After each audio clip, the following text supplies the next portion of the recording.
নমস্কার, সুপ্রভাত।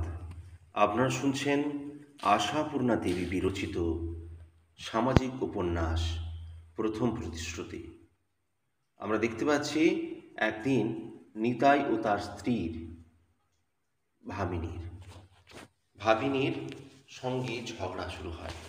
তো ঝগড়া শুরু হওয়ার কারণ রুটি তৈরি করতে না পারা। যখন নিতাই তাকে উদাহরণ দেয় যে বৌঠান সব পারে, বৌঠান রুটি করতে পারে, তার কাছ থেকে শিখে আসতে, তখন নিতাইয়ের স্ত্রী অভিযোগ করে যে ভবতোষ মাস্টারের সঙ্গে সত্যবতীর অভিসারের কথা লুকিয়ে চুরিয়ে যাওয়ার অভিযোগ তোলে। তখন নিতাই উদ্ভ্রান্ত হয়ে ওঠে, খুব দুঃখ পায়। এরকম অবস্থায় নিতাই কিছু না খেয়ে ঘুমিয়ে পড়ে। নবকুমার এর ডাকে ঘুম ভাঙে পড়ন্ত বেলায়। নবকুমার ব্যস্ত সমস্ত হয়ে ঠেলা মেরে প্রশ্ন করেছে, নিতাই, নিতাই, তোদের বৌঠান এসেছে এ বাড়িতে? ধর্মড়িয়ে উঠে বসে নিতাই। উপবাস ক্লিষ্ট শরীরের মাথাটা ঝিমঝিম করে ওঠে। প্রশ্নের কথাটা চট করে হৃদয়ঙ্গম হয় না, তাই উত্তরের বদলে সেই প্রশ্ন করে, কি, কে এসেছে? আরে বাবা, তোর বৌঠান ছাড়া আর কে? আর কাকে আমি খুঁজে বেড়াবো? ভিতরে গিয়ে একবার খবর নিয়ে আয় দেখি বৌমার কাছে বেড়াতে এসেছে কিনা। নিতাই হতচকিত দৃষ্টি মেলে আস্তে আস্তে মাথা নাড়ে। কি মুশকিল, বসে বসে হাত গুনছিস কেন? তুই তো ঘুমোচ্ছিলি মদ্দারাম। ইত্যবসরেই এসেছে কিনা। এতক্ষণে বড় সড়ো একটা কথা বলে বসে নিতাই ভেবে চিনতে। কেন, বাড়িতে নেই? এই রাখো, থাকবে যদি তো আমি ছুটে এসে হামলা করছি কেন? ওর তুই একবার। অগত্যাই উঠতে হয় নিতাইকে, এবং বাড়িতে তৃতীয় ব্যক্তি না থাকার অসুবিধাটা হঠাৎ এখন স্পষ্ট করে উপলব্ধি করে নিতাই। ভিতরে গিয়ে ওই প্রশ্নটা এখন করতে হয় ভাবিনীকে। নিতাইয়ের মুখ থেকেই বার করতে হবে, বৌঠান এসেছেন? উত্তরটা যা আসবে সে তো নিতাইয়ের জানাই। নেহাত নবকুমারের নির্দেশেই ওঠা, নইলে সত্যবতী এসেছে আর নিতাই টের পায়নি। ঘুমিয়েছিল বই তো, মরেছিল না। খান কয়েক বাড়ির ব্যবধানে দুটো বাড়ি, যাওয়া আসা তো আছেই।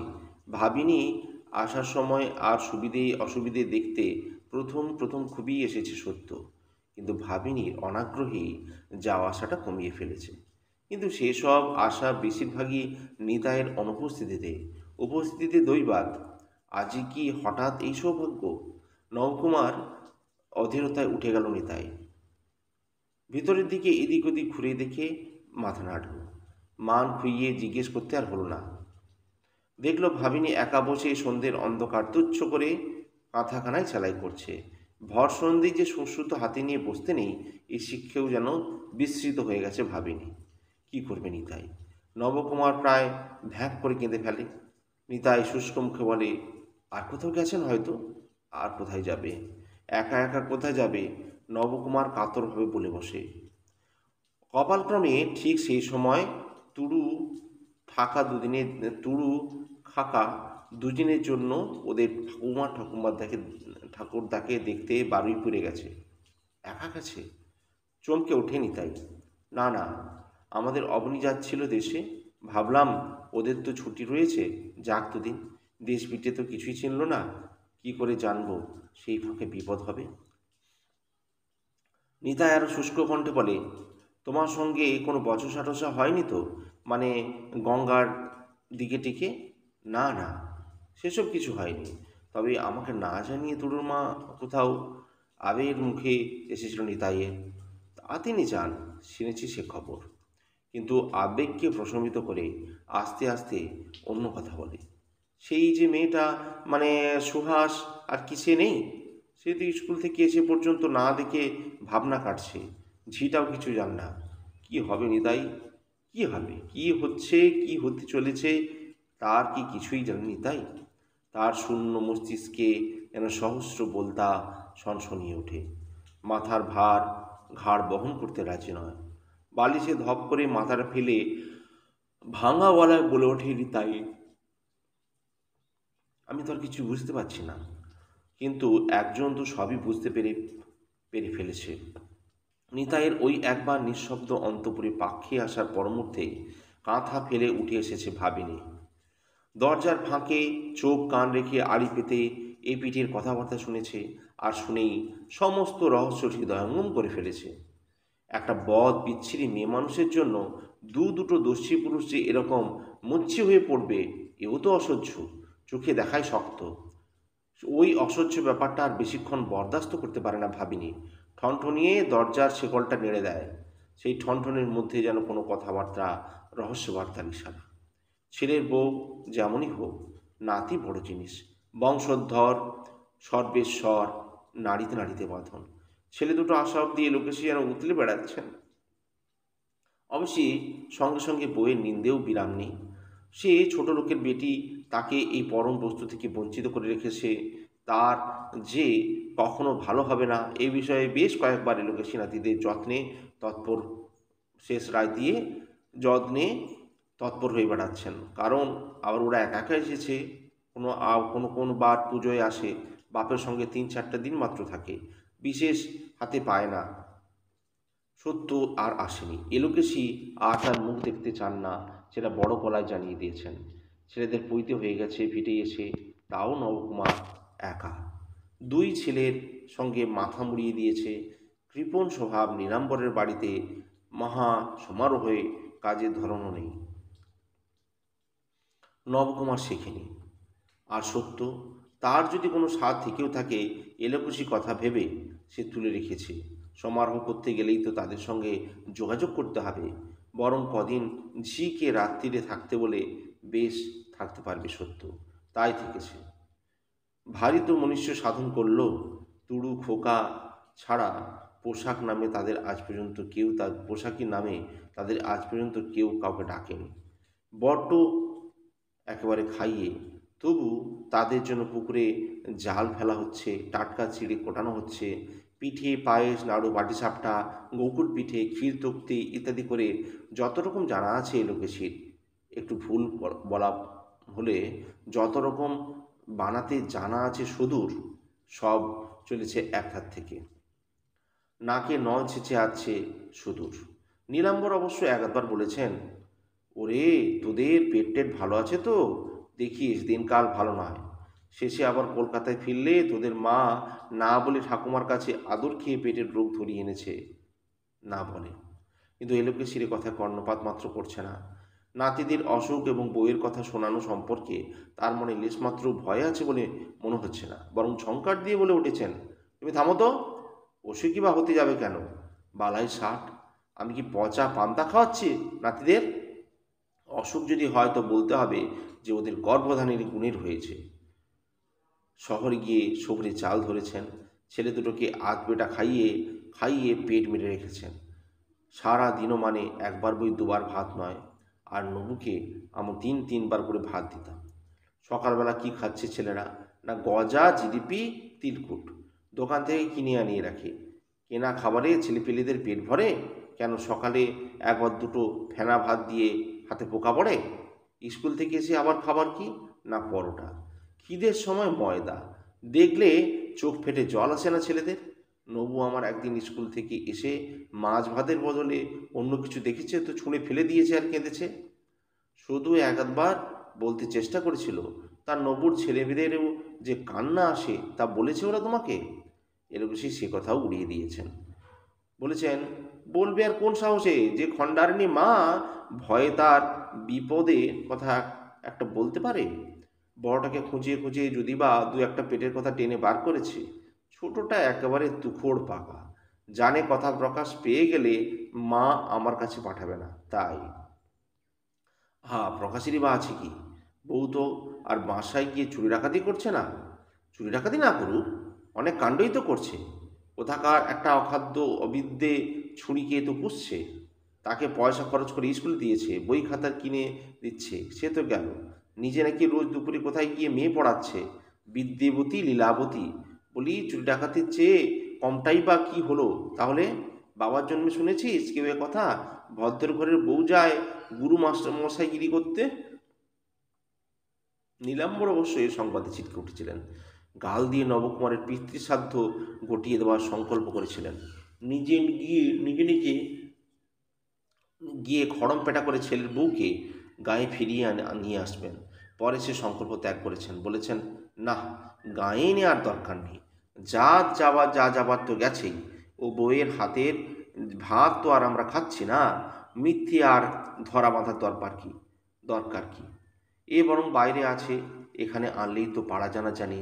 ঘোমটা দিয়ে কোণে বসে থাকবার বউ যখন নয়, তখন চোখের আড়ালে থাকাই মঙ্গল।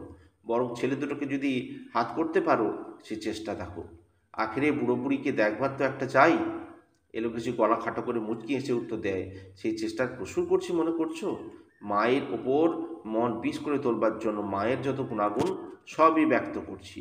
সবে মায়াবিনীর তবে মায়াবিনীর যে মহামন্তর জানা। ছেলেরা মাতৃভক্তিতে ডগমগ। মন্তর নইলে আমার নিজের পেটের ছেলেটা অমন পর হয়ে যায়। সাধন সরল, অবশ্য ভিতরে এত কথা জানে না।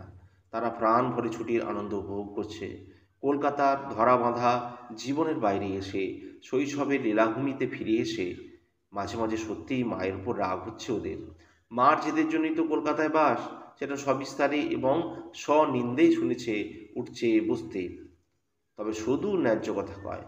অবশ্য মামির সামনে তত নয়, কারণ এলোকেশের রণরঙ্গিনী মূর্তিতে সে বড় ডরায়। রাতের খাওয়ার সময় একলা পায় ভাইপোদের। এলোকেশী সন্ধ্যার মধ্যে বিছানা নেন, শুধু ভাত বেড়ে দিয়ে কাছে বসে গল্প করে। বলে, ঠাকুমার কথায় তো মাকে দুষছিস? বলি, মা যাই টেনে হিচড়ে নিয়ে গেছলো তাই না? এই বয়সে এত একটা পড়া শিখেছিস, ভালো ভালো করে পাস করছিস, এখানে থাকলে হতো এসব? দেখছিস তো এখানে তোদের বয়সী ছেলেদের কেউ এরই মধ্যে পড়া ছেড়ে দিয়ে মাছ ধরছে আর তামাক খাচ্ছে। কেউ বা একটা ক্লাসে 3-4 বছর ঘষ্টাচ্ছে। না সভ্যতা না ভব্যতা। বামুনদের ঘরের ছেলেটা আর চাষার ঘরের ছেলেটার তফাৎ বোঝার উপায় নেই। সাধন ঠাকুমার মুখের বচন ছেড়ে ফেলে বলে, তা অত অত দিন, অত অত যুগ ধরে লোকে তা দেশ গাঁয়েই থেকেছে, তারা কি আর মানুষ নয়? মায়ের বাবাও তো পাড়া গাঁয়ের ছেলে। তোদের দাতামশাইয়ের কথা বলছিস? তার কথা বাদ দে, তিনি হলেন গিয়ে হাজারে একটা। তবে তিনি কি আর তোর ওই ঠাকুরদার মতোই বদ্ধ জলা? তিনি হয়ে গেলেন বলেন নদীর মতো। শুধু পাড়া গাঁয়ে কেন, শহর বাজারেই তো অনেক দিন পর্যন্ত কেটেছে। তবে হ্যাঁ রে, মা বাড়ি যাস টাস তো? না তো, যাস না? আমি বলি, এখন তোর মা স্বাধীন হয়েছে হয়তো। হঠাৎ সরল ফট করে বলে বসে, মা আবার একলা একলা কি স্বাধীন হলো? আমাদের দেশেরই তো কেউ স্বাধীন নয়, ভারতবর্ষটাই তো পরাধীন। শুধু কথাটা চট করে অনুধাবন করতে পারে না। বলে, ভারতবর্ষটা কি বললি? পরাধীন পরাধীন, গোরা সাহেবরা রাজা নয়? শুধু বিস্ময়ে প্রশ্ন করে, ও মা, শোনো কথা, ওদের রাজ্য ওরা রাজা হবে না? বাহ, ওদের রাজ্য কি করে হবে? ওরা তো আমাদের এই দেশের লোক, ওরা কি? তা ওরা তো রাজার জাত। তাছাড়া ওরা সমুদ্রের ওপার থেকে এসে তোদের কত ভালো করছে। ভালো করছে না হাতি, অনেক লোকসানি করছে বরং। আর মা বলেছেন, যে যার নিজের দেশের মালিক হবে এই নিয়ম। পরের দেশে এসে লোভ করবে আর শিকড় গেড়ে বসবে, তাদের শুধু অবাক হয়ে বলে, এই সব কথা বলেছে তোদের মা? তাহলে তো দেখছি মামি যা বলে মিথ্যে নয়, মাথারই দোষ। কিন্তু ওসব কথা বলতে নেই রে খোকা, সাহেবরাই তোর বাপের অন্নদাতা। অন্নদাতা কথাটা সাম্যক অর্থ বুঝতে না পেরে বোধকরি সরল উত্তর দেয় অন্য পথে। মা তো সাহেবদের নিন্দে করেন না, শুধু বলেন, সব ছেলেরই মনে চিন্তা নিয়ে মানুষ হওয়া দরকার, পৃথিবীর মধ্যে মাথা উঁচু করে দাঁড়াতে হবে। তার দেশটাই যখন পরাধীন, তার আর মাথা উঁচু করবে কি করে? শুধু হতাশ নিঃশ্বাস ফেলে বলে, কি জানি বাবা, ওসব কথার মর্ম বুঝি না। তোর মায়ের চিরদিনই চোটপাট কথা, উদ্ভুট্টে বিদঘুটে চিনতে। কত দেশ থাকতে কিনা সাহেব বাঙালি নিয়ে মাথা কামানো। কে রাজা কে প্রজা তার ভাবনা। আজন্ম পরাধীনতায় কাটলো, স্বাধীনতা কাকে বলে তাই জানলাম না। তার মর্ম বুঝবো কি ছাই? মানুষ পরাধীন হয় তাই জানি, দেশের আবার স্বাধীন পরাধীন। যাকগে, মরুক গে ওসব কথা। তোর মা নাকি গুরু মাস্টারগিরি করতে যায় কোথায়? সাধন সরল দুই ভাই একবার মুখ চাওয়াচাই করে। তারপর সরলই সহসা সবাইকে বলে বলে ওঠে, তা বল না দাদা, ভয়টা কি? মা তো বলেছেন লুকোচুরি মিথ্যে কথা, এর বাড়া পাপ নেই, তবে বাবাকে বলতে মানা। বাবা পাছে মাকে যেতে নিষেধ করে, নিষেধ করলে তো মুশকিল। অথচ মাস্টারমশাই বলেছেন। শুধু চোখ কুঁচকে বলে ওঠে, মাস্টারমশাইকে? বাহ, মাস্টারমশাইকে জানো না? ভবতোষবাবু, বাবাকে চিনি। ও হো হো, বুঝেছি বুঝেছি, তিনি তো যে ব্রহ্মজ্ঞানী হয়ে গেছে। সাধন ভয়ে ভয়ে মাথা কাত করে। তার সঙ্গে বউ কথা কয়। সাধন ততোধিক নম্রতায় আর একবার মাথা কাত করে।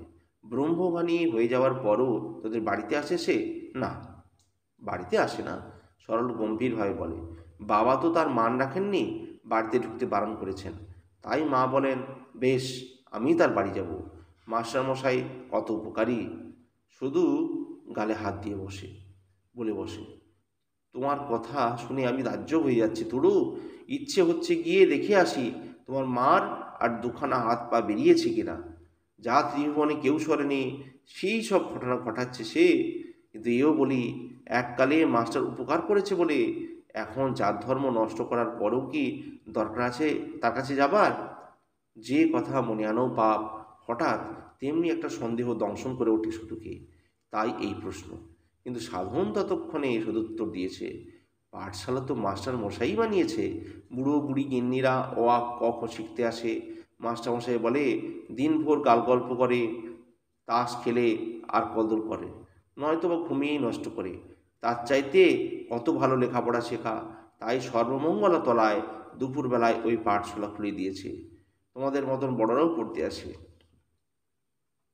শুধু একটা নিঃশ্বাস ফেলে বলে, এই জন্মে যদি কখনো মরি, তবে আবার তোদের ওই কলকাতায় জন্মাবো, আর তোর মার স্কুলে পড়বো। তা এখনই তো পড়তে পারো। পারবো, সেই একেবারে যখন চিতায় শোবো। নে, ভাত কটা যে পাতে পড়েই আছে, খাচ্ছি। বাবা রাত দিন যা খাচ্ছি আর পেটে ধরছে না। তবে থাক, জোর করে খাস না। সাধন সদূর এই হঠাৎ স্থির হয়ে যাওয়া মুখটার দিকে একটুক্ষণ তাকিয়ে থেকে আস্তে আস্তে বলে, পিসি, তুমি চলো না আমাদের সঙ্গে। আমি? শুধু হঠাৎ নড়ে চড়ে বসে। আমি কলকাতায় যাই আর পুরোপুরি দুটি না খেয়ে মরুক? আহা, চিরকাল কি দু একদিনের জন্য বেড়াতে গেলে? থাক বাবা, তুই যেতে বললি এই ঢের। বেড়াতে আর এ জন্মে কোথাও যাচ্ছি না। যাব তো সেই চিরকালের মতোই, সেই যমরাজের বাড়িতে। তবে বড় হয়েছিস তুই, চুপি চুপি একটা যদি কাজ করতে পারিস, কাউকে কিছু বলতে পারবি না। যে বলবে আমার মরা মুখ দেখবে। আহা, কি কাজ তাই বলো না। বলছি, তোদের ওই বাগবাজারেই, তাই বলছি, ওখানে একটা বাসার ঠিকানা, একখানা চিঠি দেবো, পৌঁছে দিতে পারবি? সাধন মহা উৎসাহে বলল, কেন পারবো না, কত নম্বর বলো? লেখা আছে, দেব। কিন্তু শোন, কেউ যেন না জানতে পারে। জানতে না পারে? কেন বলো বেশি, বলো তো বেশি, পরে বলবো। পর্ব 38। হারিয়ে যাওয়া সত্য যখন ফিরল তখন সন্ধে হয়। একটা ভাড়াটে ঘোড়ার গাড়ি থেকে নামলো সত্য, সঙ্গে একটি গিন্নি বান্নি বিধবা। তুমি একটু দাঁড়াও বাছা, গাড়োয়ানকে আগে বিদেয় করি, বলে সত্য ভেতরে ঢুকে আসে। সুহাস তখনও এই জানলা করে ছটপটিয়ে বেড়াচ্ছে। নবকুমার নিতাইয়ের বাড়ি থেকে ফেরেনি। সত্যকে দেখে সুহাস প্রায় চেঁচিয়ে ওঠে, পিসিমা! কি স্বরে অভিযোগ! সত্য ব্যস্ত কণ্ঠে বলে ওঠে, হবে হবে, জবাবদিহি হবে। আগে গঙ্গা জলে হাত ধুয়ে আমার ওই হাত বাক্স থেকে 4 আনা পয়সা বের করে দে দেখি। গাড়ির কাপড়ে আর বাক্সটা ছোবো না। আঁচলের গেট খুলে চাবিটা ফেলে দেয় সত্য সুহাসের সামনে। সুহাস স্বল্পভাষিনী। নেহাত অস্থির হয়ে চেঁচিয়ে বলেছিল। আর কথা বলে না সে, নিঃশব্দ আদেশ পালন করে। শুধু অলক্ষ্যে বার কয়েক দেখে নেয় সত্যকে, রহস্যময়ী সত্যকে। গাড়ি ভাড়া দিয়ে গাড়োয়ানকে বিদায় করে সত্য সেই মেয়ে মানুষটিকে বলে, নাও বসো, হাতে মুখে একটু জল দাও, একটু মিষ্টিমুখ করো, তবে যেও। মেয়ে মানুষটি সৃষ্ট চিত্তে বলে, আবার মিষ্টি কেন মা? তোমার ঘর তো দেখলাম, চিনি গেলাম, এই ঢের। তোমার মিষ্টি কথাই মিষ্টি মা, শুনলে শরীর শীতল হয়। তা হোক, তুমি আমার জন্য এতটি করলে, একটু মিষ্টি জাল না খাইয়ে ছাড়বো না, বলে সত্য ফট করে গায়ের সিল্কের চাদরটা রেখে কলে ঘরে ঢুকে কাপড়টা সেমিজেটা কেচে ফেলে ভিজে কাপড়েই ভাঁড়ার ঘর থেকে 2টো নারকেল নাড়ু বের করে 1 ঘটি চাল দিয়ে খেতে দেয়। মেয়েমানুষটি বিদায় নিলে সত্য শুকনো কাপড় পরে ঘরে বসে সুহাসকে উদ্দেশ্য করে বলে, তারপর আমার নামে হুলিয়া বের হয়ে গেছে বোধ হয়। সুহাস অন্যদিকে ঘাড় ফিরিয়ে বলে, হুলিয়া আবার কি? পিসেমশাই অস্থির হয়ে বেরিয়ে গেলেন এই পর্যন্ত। এই একদিনেই তোর পিসের কাছে আমার সব কীর্তি ফাঁস হয়ে গেল দেখছি। সত্য বলে, পাঠশালার খবরটা এই যাবৎ চেপে চুপে রেখেছিলাম। সুহাস বোধ করি আজকে সুযোগ পেয়ে মনের সন্দেহটা প্রকাশ করে ফেলে, মুখ তুলে ঝপ করে বলে ফেলে, তা চাপাচাপি কি ভালো? এদিকে তো তোমরা নিজেরাই বলো স্বামী মেয়ে মানুষের দেবতা।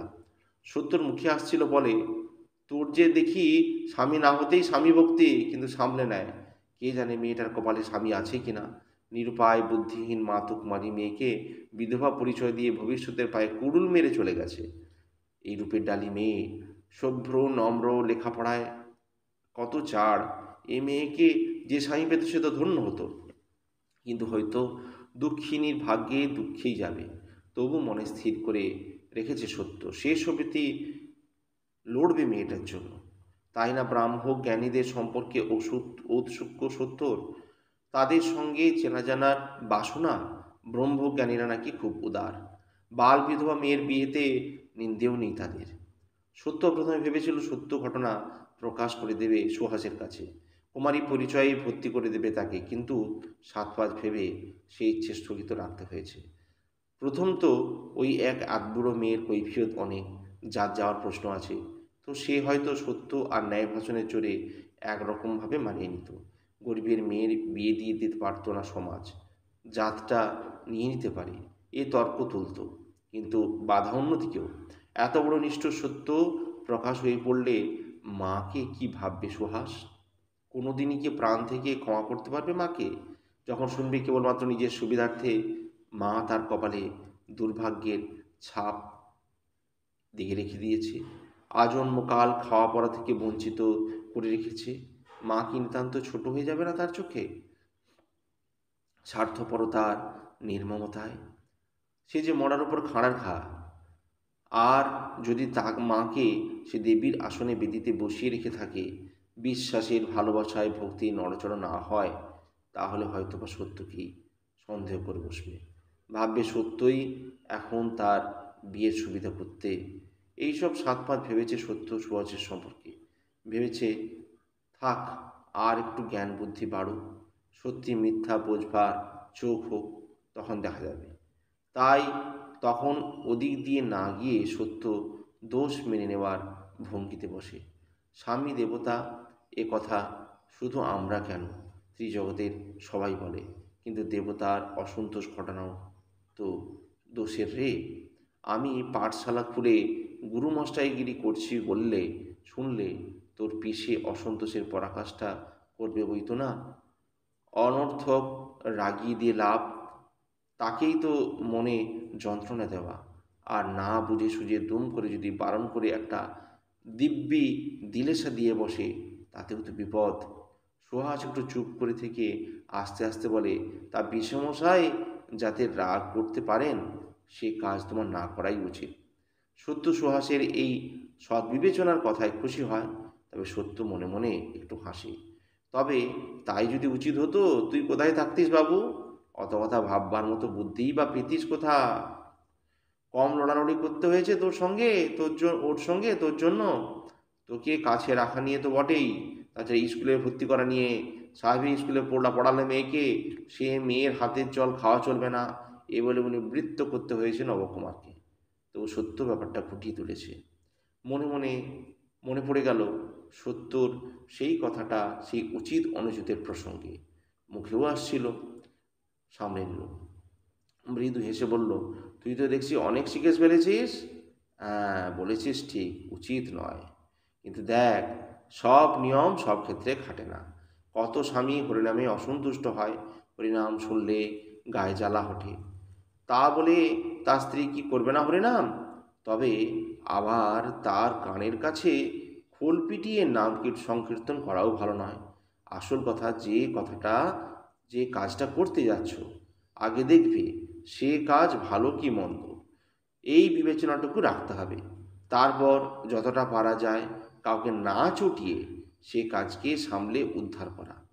যারা পছন্দ করে না তাদেরকে অগ্রাহ্য করাও হলো না, কাজটাও হলো। সুহাসকে কি একেবারে বড় দলে ফেলেছে সত্য, তাই তার কাছে এত কৈফিয়ত? অথবা সুহাসকে উপলক্ষ করে সত্য নিজের মনকেই কৈফিয়ত দিচ্ছে?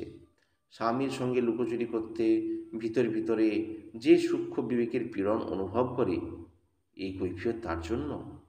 সুহাস অবশ্য নিজেকে বড়ই ভাবে, পুরো একটা মানুষ ভাবে, তাই সত্যর কৈফিয়ত শুনেও তার মতামত ব্যক্ত করতে সাহসী হয়। আর সত্যর কাছে আর যাই হোক সাহসী হতে বাধা নেই, তাই আস্তে আস্তে বলে, আমার তো মনে হয় পরিণামটা ভালো কাজ, সেটা বুঝিয়ে দিয়ে সত্য হেসে ওঠে, বলে, কম বয়সে আমিও তোর মতোই ভাবতাম সুহাস, সব কিছু নিয়ে লড়াই করতাম, তর্ক করে অপরকে বুঝিয়ে ছাড়বার চেষ্টা করতাম, কিন্তু এখন বয়সে বুদ্ধি বাড়ার সঙ্গে সঙ্গে এইটা বুঝেছি, অবিরত লড়াইয়ে কেবল শক্তি ক্ষয়। কাজের জন্য যে শক্তি থাকা প্রয়োজন, সেই শক্তির অনেকটা যদি তর্কেই খরচ করে ফেলি, তবে কাজটাই যে ঝিমিয়ে যাবে। তাই যাতে সাপও মরে, লাঠিও না ভাঙে, সেই পথে ধরি। তবে ওই যে বললাম, ক্ষেত্র বিশেষ, আর এই বিশেষটা চেনাবার চোখ চাই, বুঝলি? মেয়ে মানুষ কি মানুষ নয় বলে এত অনেক তর্ক করেছি, কিন্তু দেখেছি ক্রমশ সে তর্ক সমুদ্রে বালির পাত। এই আমাদের পোড়ার দেশে মেয়ে মানুষ হওয়ার অনেক জ্বালা, বুঝলি? একটা সৎ কাজ করতে যাও, তাও পায়ে পায়ে বাধা। মাস্টারমশাই বলেন, অন্নদানের চেয়েও বড় পুণ্য বিদ্যা দানে। মানুষে যখন জন্তু জানোয়ারের এই তফাৎ ওই ভিত্তি থেকেই, নইলে প্রাণী মাত্রই তো খায়, ঘুমোয়, ছানা পাড়ে, মানুষ থেকে কীট পতঙ্গ অবধি। তাই সেই বিদ্যেটা, বস্তুটা যার মধ্যে এতটুকুই আছে, তার উচিত আর একজনকে সে বিদ্যের ভাগ দেওয়া। এ জিনিস তো দানে কমে না, বরং বাড়ে। এসব কথা কজন বুঝতে চায়, বুঝতে পারে বলতো? আগে ভাবতাম যা ঠিক তা সবাইকে বুঝিয়ে ছাড়বো, বুঝিয়ে সোজা করব। এখন বুঝতে শিখেছি সেই চেষ্টা হচ্ছে হাত দিয়ে হাতি মাপা, আকাশে তারা গোনা, তার চেয়ে নিজের বিবেচনায় যা ঠিক তা বলে ছাড়ব, করে যাব এক মনে। একদিন না একদিন বুঝবে লোক ঠিক, ঠিক কি ভুল। যারা বিরক্ত হয়েছে, অপছন্দ করেছে, তারাই মেনে নেবে। অনেকগুলো কথাই একসঙ্গে বলে সত্য একটু চুপ করে চিরিয়ে নেয়। সুহা সেই অবসরে চট করে উঠে গিয়ে এক ঘটি মিষ্টির পানা এনে সত্যের মুখের সামনে ধরে। সত্য ভেতরটা বোধ করি এমন একটি শীতল পানীয় চাইছিল। কোন কালে বাড়ি থেকে বেরিয়েছে, বিনা বাক্যে ঢকঢক করে মিষ্টির জলটা খেয়ে ফেলে মৃদু হেসে বলে, মনের কথাটা জেনে নিয়ে তেষ্টা জল আনতে এনে দিতে শিখেছিস, তার তোকে শেখাবার কিছু বাকি নেই সুভাষ। জগৎ সংসারে শুধু এইটুকু শিক্ষার সম্বল থাকলেই যথেষ্ট। সুহাস লজ্জায় মাথা হেঁট করে। সত্য তাকিয়ে দেখে, রূপে গুণে একটা আলো করা মেয়ে, কিন্তু কি গুণ ছিল, কিন্তু কিন্তু গুণ কি ছিল এমন? সত্যর মনে পড়ে প্রথম দিনটার কথা। কি উদ্ধত, অনম্র, ভেতর চাপা, মুখ গোঁচা গোছের স্বভাব ছিল সুহাসের। প্রতিনিয়ত তাকে নিয়ে অসুবিধায় পড়তে হয়েছে সত্যকে। নেহাত যে সত্য নিজেকে সামলে রেখেছে শুধু এই মেয়েটা সদ্য মাতৃহারা বলে, আর তার উপর মায়ের মৃত্যুটা বড় মর্মান্তিক, বড় আকস্মিক বোধ। ক্রমশ সুহাসের প্রকৃতিতে এসেছে নম্রতা, সভ্যতা, কোমলতা। দত্তবাড়ির দরুন বহুবিধ বদভ্যাস যা সত্যকে পীড়িত করত, বিরক্ত করত, সেগুলো অন্তর্হিত হলো আস্তে আস্তে। একটা মেয়ের মতো মেয়ে হয়ে উঠল সুহাস। তবে স্বভাবটা একটু গম্ভীর, চাপা। হৃদয়বৃত্তির বহিঃপ্রকাশটা কম। আনন্দ বেদনা, সুখ দুঃখ, খুশি অখুশি বোঝা যায় না ফট করে। বোঝা যায় না শ্রদ্ধা, কৃতজ্ঞতা, স্নেহ। তাই আজ হৃদয়বৃত্তির এই প্রকাশটুকুতে বড় বেশি পরিতৃপ্ত হয় সত্য। সুহাসের ওই লজ্জাবনত মুখের দিকে তাকিয়ে বলে, তা আমার এত দেরি কেন, তা তো জিজ্ঞেস করলি না কই? সত্য মৃদু হেসে বলে, জিজ্ঞেস করতে যাব কেন, বলবার হলে তুমি নিজেই বলবে। বলবার হলে? শোনো কথা। সত্য বলে, বলবার নয় এমন কাজ কি তোর পিসি করে বেড়ায় বুঝি? বাহ, তাই কি বলেছি আমি, বলেছি? তা সুহাসের আর কথাটা শেষ হলো না। উঠানের দরজা খুলে দুই মূর্তিমান ঢুকলেন, নবকুমার আর নিতাই। দুজনের মুখ থেকেই একটা করে সম্বোধন বেরোলো, বড় বউ, বৌঠান সত্য মাথার কামাটা একটু টেনে উঠে দাঁড়ায়। নবকুমার বসে পড়ে। আজ এই পর্যন্তই। আগামী পর্ব আগামীকাল। ভালো লাগলে অবশ্যই চ্যানেলটি সাবস্ক্রাইব করবেন। পাশে থাকার জন্য ধন্যবাদ। অনেক অনেক শেয়ার করুন।